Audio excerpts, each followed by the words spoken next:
สบายดีมื้อนี้สิมาเว้าเรื่องการเข้าไปเบิ่งคะแนนของพ่อแม่นักเรียนเนาะว่าเฮ็ดแนวใด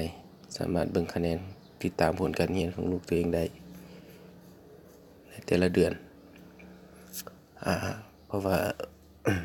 ข้าพเจ้าเองได้สร้าง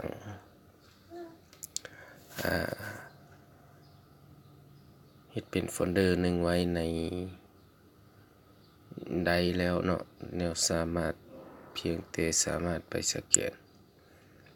เข้าไปเบิ่งเราสามารถสแกนได้เลยเพราะว่าข้าพเจ้าได้สร้างเป็นโฟลเดอร์ไว้อยู่ในหัวข้อที่ว่ามส.เทศบาลเนาะในมส.เทศบาลนี้มันจะมีทั้งสถิติและก็คะแนนประจำเดือนในเมื่อเข้ามาได้แล้วก็ให้บรรณาธิการไปคลิกคะแนนประจำเดือนอยากได้เบิ่งเดือนเก่าก็คลิกเบิ่งเดือนเก่าจะเห็นรายละเอียดเนาะอันนี้มันคะแนนแต่ละบุคคลในชั้นหนึ่งมันจะต่อเนื่องกันลงไปเลยเฮา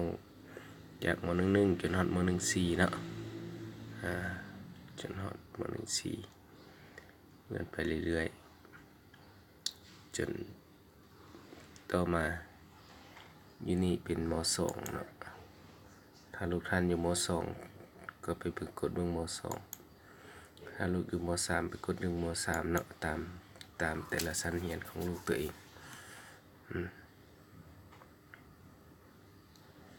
เมื่อเบิ่งเพื่อให้เขาเบิ่งสามารถเห็นได้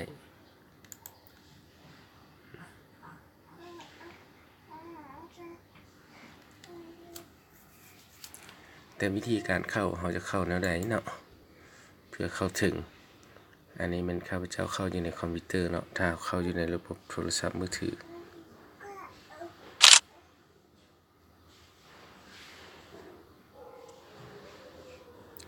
ถ้าเข้าอยู่ในโทรศัพท์มือถือเราก็ต้องมีแอปที่ขึ้นชื่อว่าเราก็สามารถไปดาวน์โหลดแอปที่มีคำว่า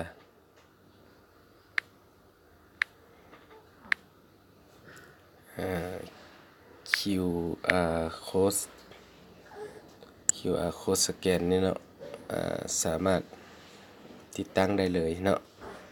ถ้าติดตั้งเมื่อติดตั้งแล้วแต่ว่าของข้าพเจ้าติดตั้งไว้แล้วเนาะ QR code สแกนนี่ของข้าพเจ้ามีแอปอยู่จังซี่แล้วเราก็สามารถเอาไปสแกนกับ QR code ตัวนี้เนาะ QR code ตัวนี้แล้วมันก็จะนำพาทุกท่านเข้าไปสู่คะแนนประจำเดือนหรือว่าไฟล์ของมส.เทศบาลวันนี้เราก็มากดที่คะแนนประจำเดือนกดเดือนเก่านี่เราก็จะเห็นเดือนเก่าถ้าต่อไปมีเดือน10ข้าพเจ้าก็จะเฮ็ดเป็นบล็อกต่อไปเรื่อยๆเมื่อกดเบิ่งมันก็จะเป็นลักษณะนี้ตัวอย่างว่านางแก้วตาอุ่นนคุณนี่วิชาแต่ละวิชาคะแนนนี่ตกจากวิชาพ่อแม่ผู้ปกครองหรือว่าครูก็สามารถไปติดตามเบิ่งคะแนนตัวนี้ได้ถ้าว่าอยากดาวน์โหลดมาใส่โทรศัพท์มือถือเพื่อเป็นหลักฐานไว้มันก็มีปุ่มดาวน์โหลดอยู่ถึงนี่เนาะลูกศรชี้ลงอยู่นี่อันนี้มันวิธีการที่เข้าไปถึง